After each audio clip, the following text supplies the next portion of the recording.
you've got to fundamentally, love what you do. So you want to be doing it 60, 70 years down the line, whether or not the money and the adorations come with it.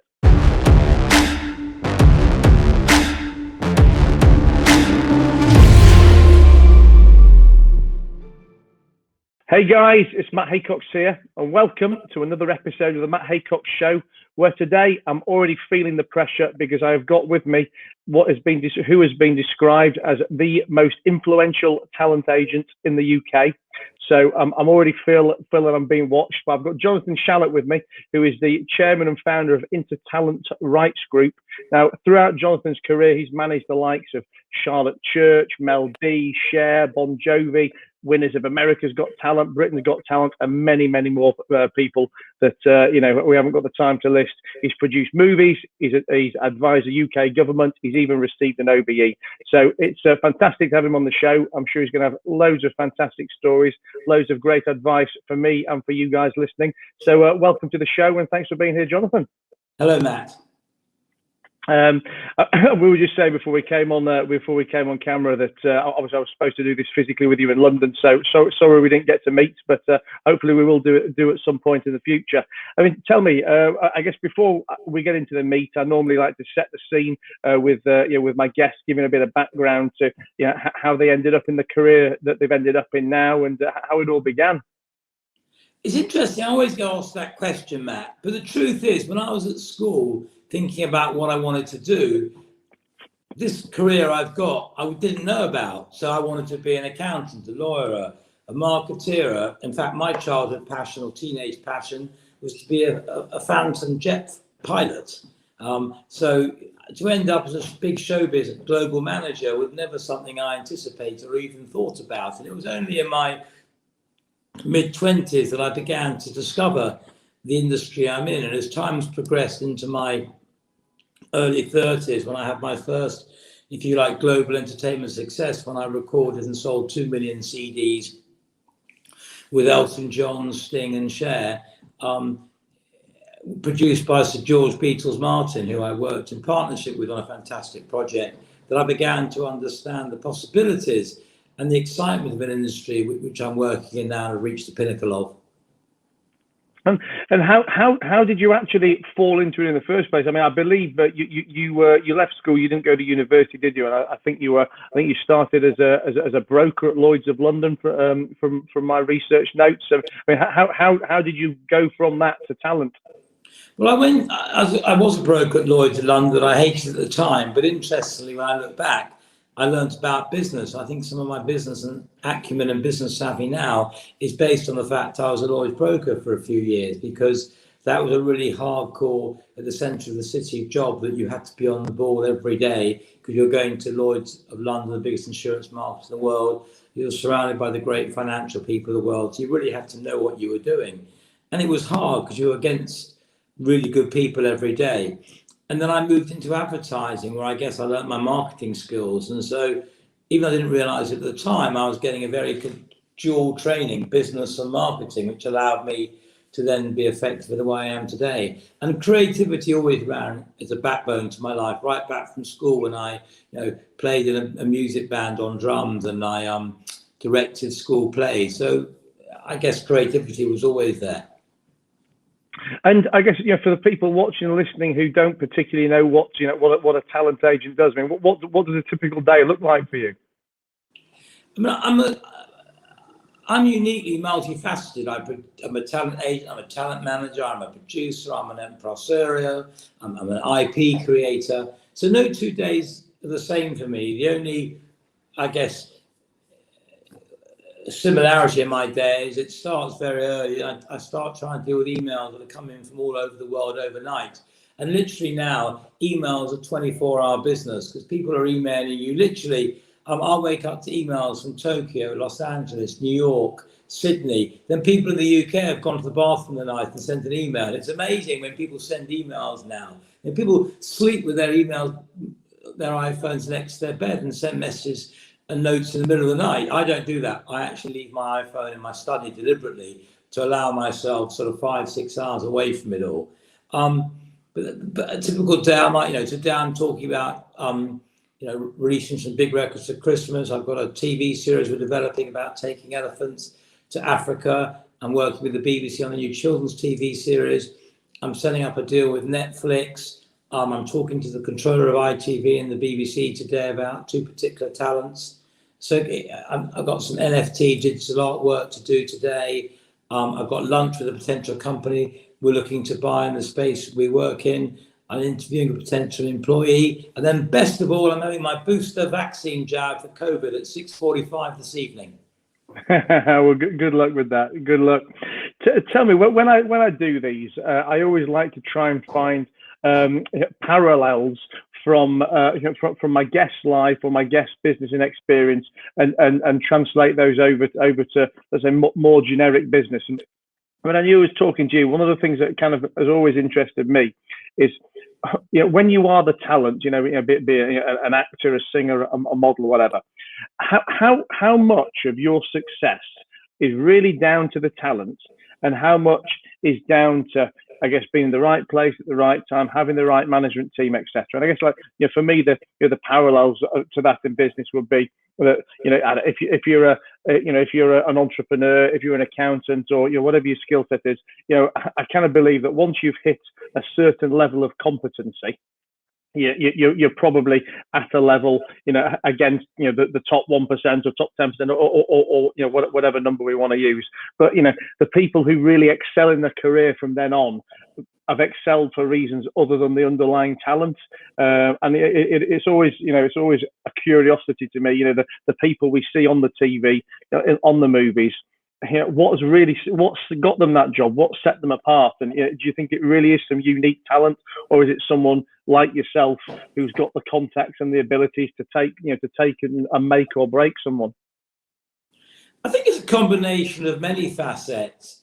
It's a combination of, obviously, at the very core, it has to be great talent. Whatever you do, you have to have talent.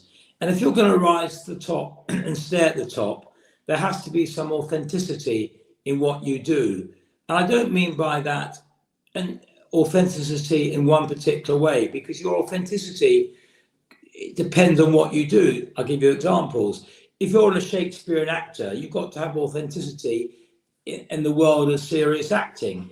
If you're an influencer like Kim Kardashian, you have authenticity in the world you live in. And so what doesn't work is if you try and break into another field in where you have no relevance or authenticity, or rather it's much harder. People can break into other fields and extend the reach of their career, but very quickly, if you're going to continue in that career or that area, you've got to develop authenticity so people can believe that you're the right person for that. I mean, clearly, right place, right time. If you're a movie star or a movie talent, you need the right script at the right time. You can be one of the biggest talents in the world, but if your rival gets the next great script, that your rival can overtake you. So that even if you are, Daniel Craig's looking for a new job now. He's finished doing James Bond, albeit he's fantastic. Many James Bond actors, after they finish James Bond, have never replicated that success. Some have, of course, like Sean Connery.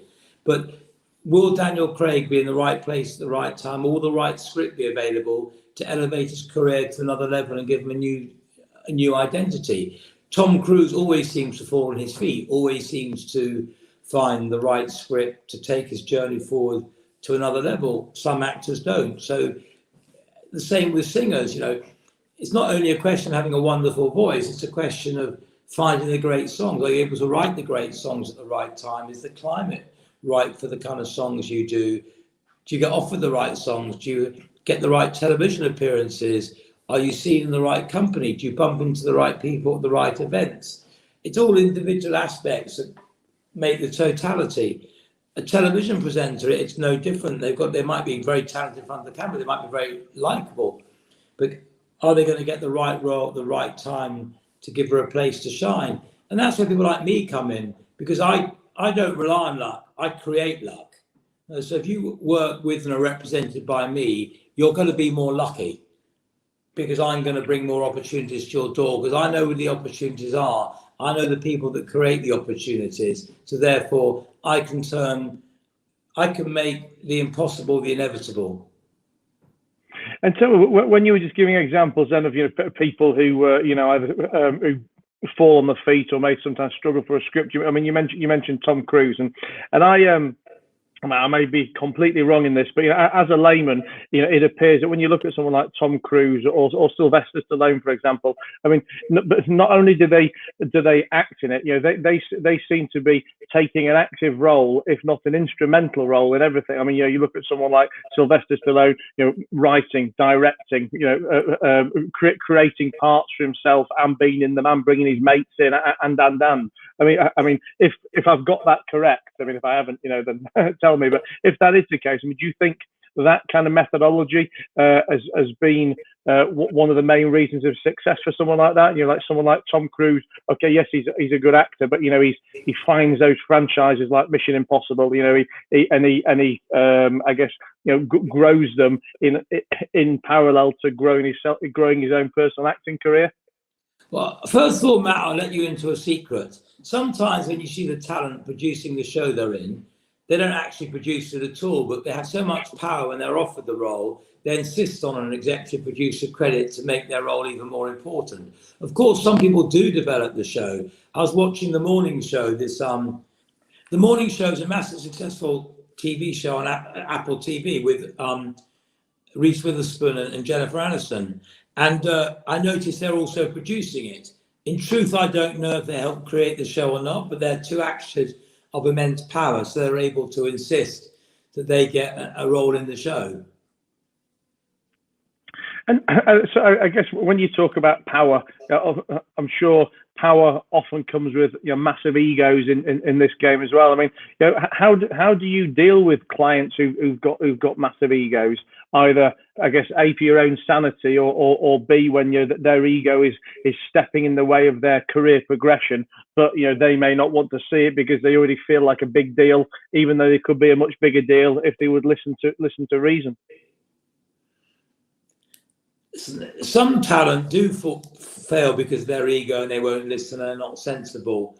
But I think the most intelligent people in the world who continue successful might appear to the outside world to have a massive ego, like Elton John, for example, who would appear a massive egotistical man who dominates, who has his opinions, is legendary for his behavior patterns.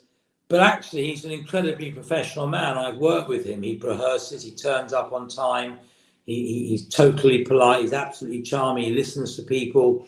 So perception is not always the reality. The perception might be, and I suspect, if you look at Liam and Noel Gallagher, who always would appear very arrogant as their persona, which their fans like, they listen and they're very considered in what they do and they take advice. But if you don't take advice, no man's an island. So anyone who doesn't take advice and listens to others is going to fail sooner rather than later. So I think the greatest people in the world of all walks of life do listen. What about? I mean, when you've got clients who won't listen, and you're struggling to get through. Have you?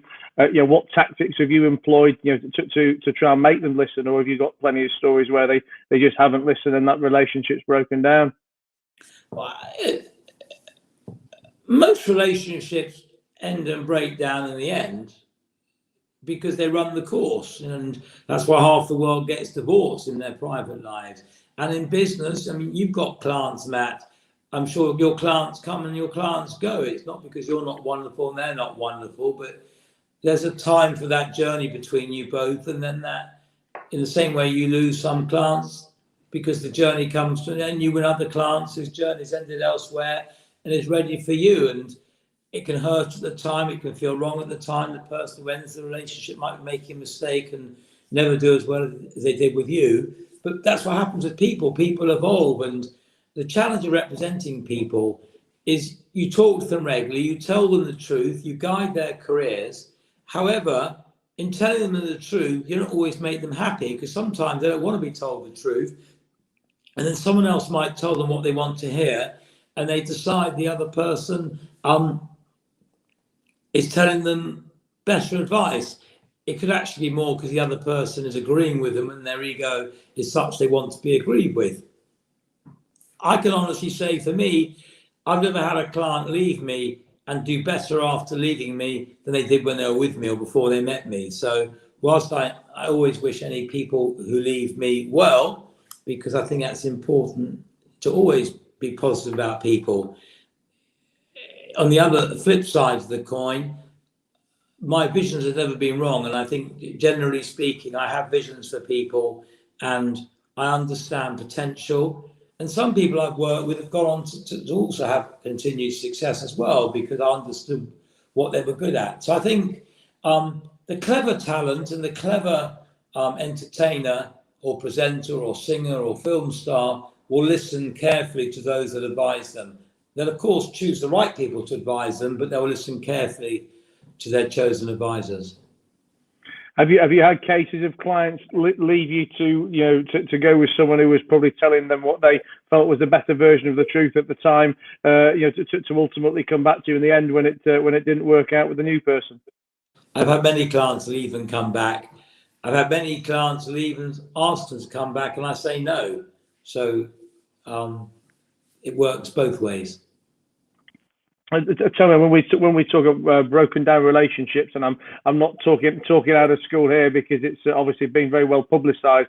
You had a high profile fallout with Charlotte Church and a suing, etc. I mean, how do you think that impacted you in going forward, dealing with your clients after that? I mean, did it scar you or change you in any way? Well, I never fell out with Charlotte Church. It was more her mother I fell out with, because Charlotte was a child. But her mother had a viewpoint, and her mother was an amazing mother. And what I mean by that is Charlotte couldn't have had the success she had if she hadn't had incredible parents. And Charlotte had the most incredible infrastructure. And at the time, her mother decided she needed someone more experienced than me to continue her daughter's career, even though I got her daughter to being world famous. When I look back, this was just 21 years ago now, and I know a lot more now than I knew then. So, and in fact, the manager that Maria or Charlotte was taken to did nothing for her career, and Charlotte's biggest successes were with me. And indeed, I had great fun with her, and she was a very special young lady. So yes, it looked like a massive fallout, and I had to sue to get paid, which was a shame. But they actually settled with me very relatively quickly. So in the end, it worked out fine. And I've gone on to have an amazing career. And Charlotte's gone on to be very happily in a relationship with lovely children and income to keep her secure for life. I mean, you say, it's been 21 years it's passed, and you know a lot more now than you did then. I mean, looking back, could you have handled that situation in a different way that wouldn't have resulted in a fallout than you may know? I think, like all things, when things go wrong, you get a sort of smell in the air before it happens. And I guess looking back, I began to identify there was a problem 3-4 months out. And now I'd have more experience to stand a greater chance of rectifying the problem. I've also got more authority and experience now. So when Charlotte's mother was asking people if I was the right person to remain managing her daughter, some of those who said no might have said you should stick with him. I don't know, because I don't know from her perspective what led up to that moment. But I'm a very different proposition now, in the sense that I was on the world stage in what I do, but now I most certainly am. When we talk about the X factor, not the show, but the concept of having the X factor. I mean, obviously you've had hundreds of clients from all kinds of disciplines and walks of life and stuff over the years. I know at the beginning of this, you talked about having authenticity is key in whatever area you're in. But I mean, how would you kind of describe that X factor? I mean, how could someone try and bottle it if they wanted to find it? Well, first of all, you've either got the X factor or you haven't got the X factor. I think that's sort of quite a straightforward analogy. Do you think it is as black and white as that, or do you not think it can be finessed? I mean, obviously not if you're utterly useless, but if you've got some kind of talent and some kind of personality, do you not think it can be the X can be made a lot bigger? You can certainly finesse someone, and you can certainly improve what they're offering and guide them of how to communicate better. But at the core, they either walk into a room or light up the room, or they don't. I don't think you can make someone light up the room. It's a bit like you meet a potential partner. Of course, as you progress with that partner, if you fall in love, they can dress more how you like them to dress, or they can temper their behavior because part of the relationship is both compromising. But either they walk into your life and pop into your life at the beginning, or they don't. It's very rare you meet someone that doesn't pop in some way and then you go on to really being committed to them. Normally there's some aspect of them that at the very outset excites you. So I think it's the same with talent. Some people walk onto a stage or a recording studio or TV set and just go, wow, that person's very special. And I guess, for those special people, for those talented people, if you were to give, one piece of advice, to the guys listening, to the girls watching who've got, who've got a talent or a dream that they want to fulfill, what would that be? It would be do it. Whatever it is you want. And the great thing about do it and get the world to see you're doing it. And that's the great thing about YouTube and TikTok and Instagram Reels. You can film yourself doing what you do. So if you put it out there, you never know who's going to see it. I have a classic example. The biggest record in the world this year is represented and owned by me. And it's a song called The Wellerman, which is a sea shanty by an amazing Scottish guy called Nathan Evans, who was a postman at the beginning of the year. And he used to sing the songs and put them and upload them to TikTok. And he'd been doing it for 6 months. And then he uploaded this particular song, The Wellerman, and the world fell in love with it. And it's now past 2 billion streams. Him and his wife are very happy, successful, wealthy people. And he travels the world doing what he loves, his music. But it started because he went out there and he put his music on TikTok and people heard it. When I first started in the industry, you were allowed posting a demo cassette to an A&R man in London and hoping he listened to it. You didn't have what you have now in terms of YouTube and all the social media where you can take what you do and give it to the world. The downside of that, of course, is so many are doing that it's a very crowded marketplace with literally billions of people putting songs out there every year. But you've got a chance, and if you're totally unknown, who knows where that journey might go. Yeah, I mean, yes.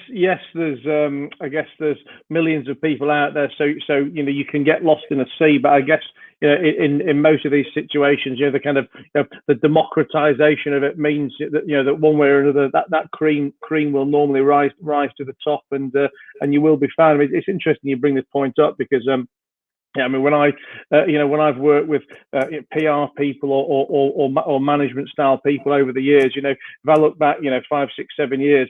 Whenever we'd start a relationship, they'd always say to me, well, if we've worked together for 12 months or 24 months, what could we say success looks like?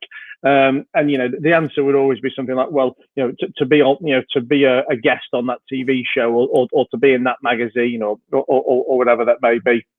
And what I guess what you invariably find as the time goes on is, you don't achieve that target because it is almost, a 1 in a million or probably a worse than a 1 in a million stat of it happening.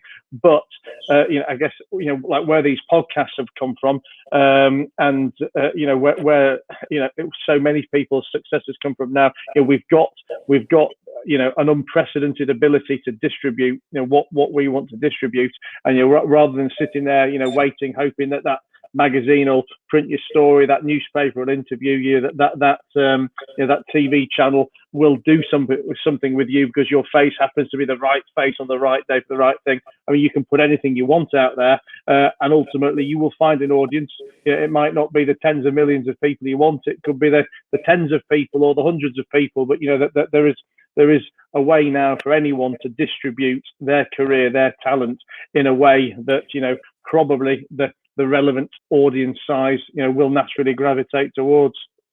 Yes, and Matt, you talk about opportunity.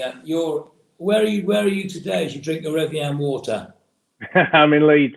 We're talking in Leeds, and you also mentioned you live in Dubai, where you do your business from. And with in the old days, to do this interview, you'd have to come to my office and sat down in the face-to-face. You're now doing it from Leeds, and I represented a great Leeds superstar a few years ago called Nicola Adams, double gold Olympian, a remarkable young lady. I used to have a partner called Kim Revy. Does that name mean anything to you? No. Are you really a Leeds man or a fake Leeds man? Is that something to do with Don Revy? Yes.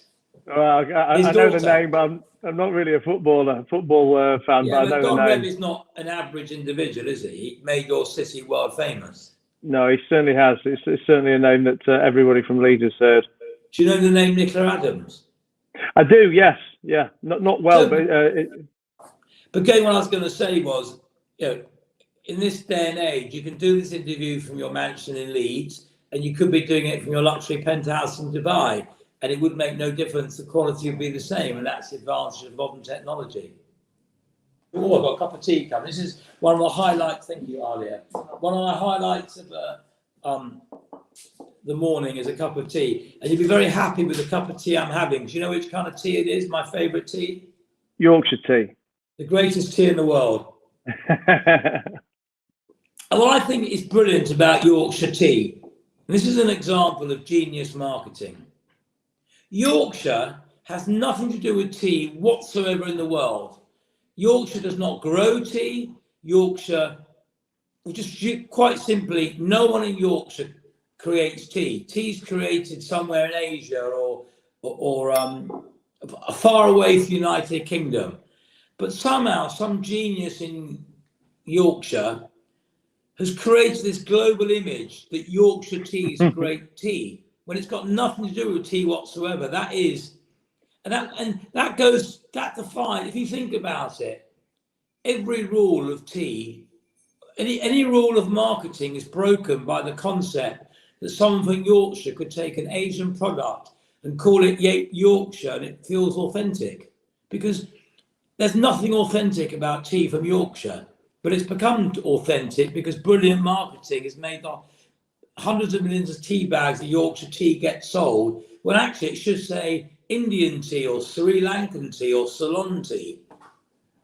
No, it's funny that you say that. I mean, I'd never really thought about it until you said it like that. But there's multiple regions or words, if you like, that can get put in front of a product that all of a sudden, change the emotion of it. I don't know, like a word like Hollywood or a word like Yorkshire or whatever it may be, and like you say, even though it's got nothing to do with and probably no relevance whatsoever, because of the emotive power of that location or that person or whatever it may be, it changes the whole dynamic. It's like, when it comes to the entertainment business, and I say this both to talent who may be watching this and business people behind the scenes, all you can ever do is be your best. And this would apply to any business. Try and make as many friends as possible. Remember, think long term. Keep your eye on the horizon. Keep your eyes on the horizon rather than looking at your feet. So think of the long-term consequences of anything you do. You need friends in this business. And if you create enemies, then one day you may lose because that enemy could have been your friend when needed. And if you're there's no right and wrong when it comes to creativity. I never say to anybody, you're terrible, you won't succeed, because the truth is, you might succeed. It's not for me to go, who am I to say to someone you won't succeed? I might go, personally, haven't got a vision for you to succeed. I'm not the person to help you succeed. There's a phrase, one man's meat's another man's poison. I might love it, someone else might hate it, and vice versa. And I've seen that many times. And even in my own company, where I employ 25 people of all ages with different cultural relevance, they have different opinions on things. Some people love things, some people hate it. And my view, if I've got two people in my company who love something, I give it a shot, because I also make sure that I consider things I don't know about. So I have a massive, if you like, research and info coming into me from much younger people who tell me what's happening that keeps me relevant. My two managing directors are 35. I'm 59. And that's deliberate, because I bring experience and an ability to see round the corner, but they bring youth and excitement and relevance, cultural relevance to now. Another aspect of my company is our footprint and diversity, which we're we're very established in being. But that's not because we've reacted to the massive push to diversity now, because we've always viewed diversity as important. Because I think if you're a company, the more varied cultures you have in what you do, the more varied kind of people, a different view of life that surround you, the more worldly you can be in what you do. And that's the challenge with Twitter. People tend to follow people on Twitter who agree with them, have a similar viewpoint. So people go, well, all my Twitter followers agree with me.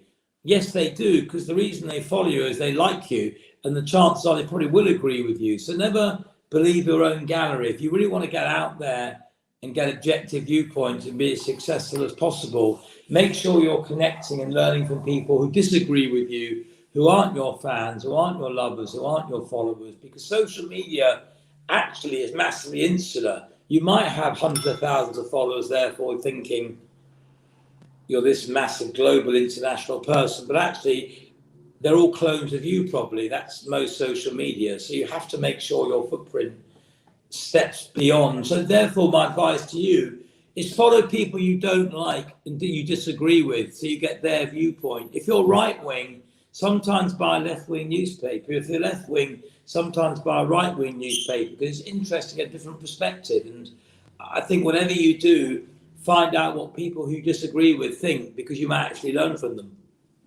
Well, 100%. I mean, I guess I'd never thought about it in the exact way you've just described it then, but it's, I guess, any learning only ever really comes from, something pushing you outside of your comfort zone, or from hearing something from from someone, or from a circumstance that you haven't already experienced before. And it's like you say, if you're only following the people you like, or they're only ever following you, then it's just the same thing on repetition. I mean, talk about repetition. I mean, how important or dangerous do you think diversification in the careers of people in the public eye is? And I guess you could, at one end of the extreme, you might have someone like an Elton John, you mentioned a couple of times, who has very much kind of stayed in his pretty much in his singing lane for decades and decades, and done phenomenally well with it. Then you might see, I don't know, someone who gets famous on the X Factor, for example, as a bit of singing, but they've got famous, but the singing never quite worked, and they try a bit of acting and a bit of TV presenting, and then they write a column in a magazine, and none of it really sticks for the kind of long term. And it's not so much that they've got a specific talent; it's just that they've got a bit of public relevance, so they seem to jump from one job to another. I mean, do you think there's pros and cons to both? Or if you had a client like an Elton John, would you just be keeping them singing forever, or would you be getting them learning some other skills just in case people get sick of listening to them?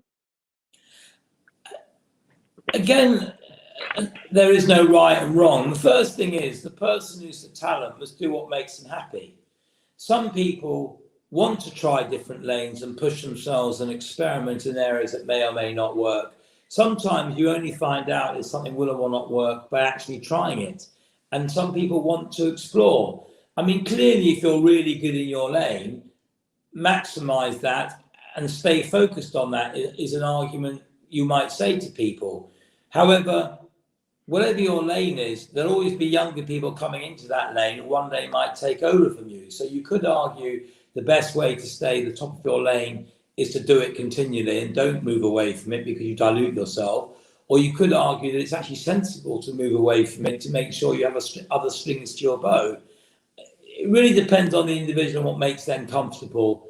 There is no right and wrong. Some people are multifaceted. Some people have had great success at diluting themselves and spreading themselves thin. Some people have shot themselves in the foot by doing so. Some people have done so and shot themselves in the foot, and people criticize them, but actually it's given them great personal pleasure doing so. So however you look at the equation, there is no right or wrong. It's what that individual personally wants to do that's right for themselves.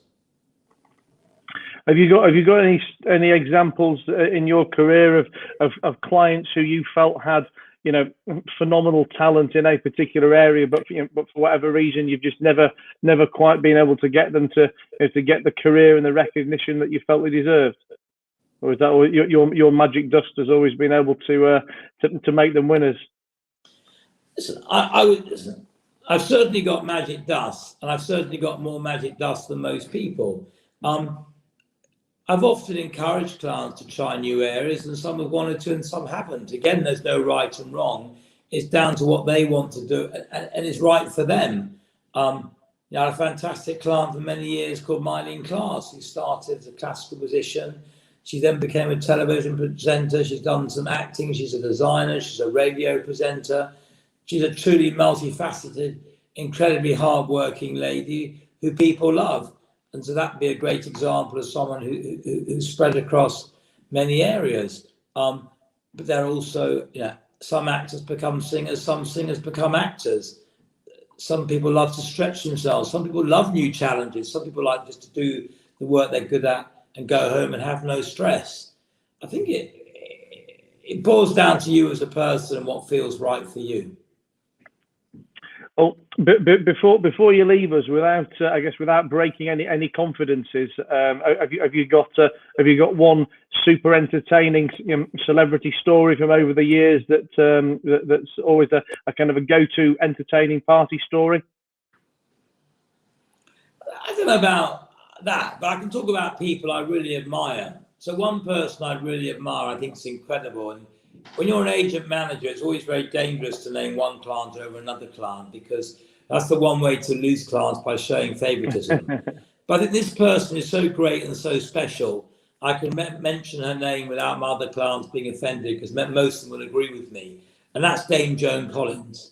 Dame Joan Collins, a dame of the British Empire, in her late 80s, she's still working every day. She's still acting in films. She's still doing live shows. She's writing books. I don't know what juice she's got, but I hope I have it when I'm in my mid-80s, because this lady is completely phenomenal.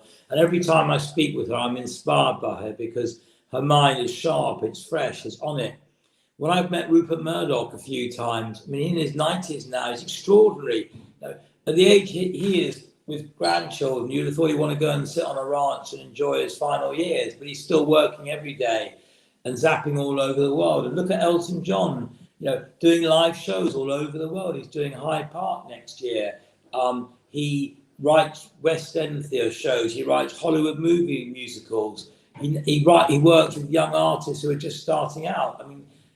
And yet, why have that challenge? He personally loves it. So I think what excites me is people's energy and dynamism. I want to work with people who, I'm in my, if you like, what I call my mat room. It's a bit like my mission control. Imagine you're at, the White House room where it all happens. That's this room here. It's the global map behind me. The global map is because I look at the world as a small place. I'll fly anywhere for a meeting.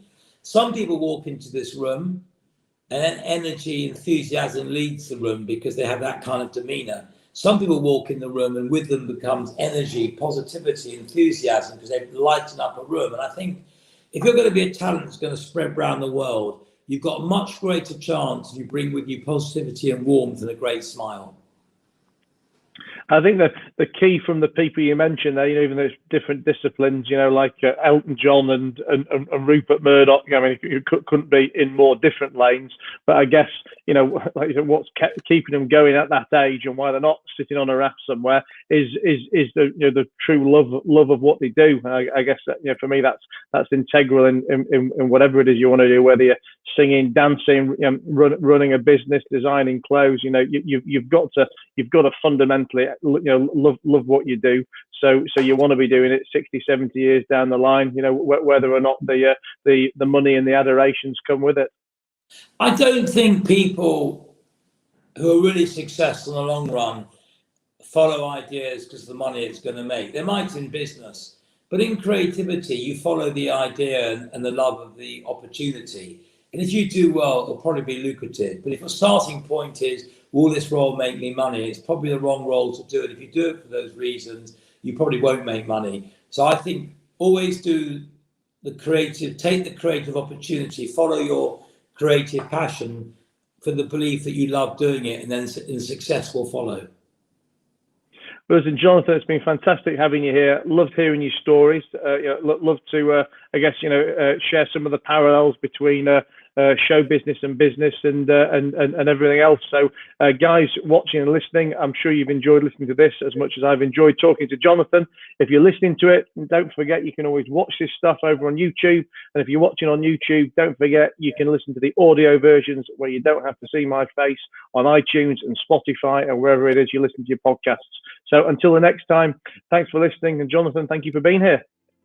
Nice to see you, Matt.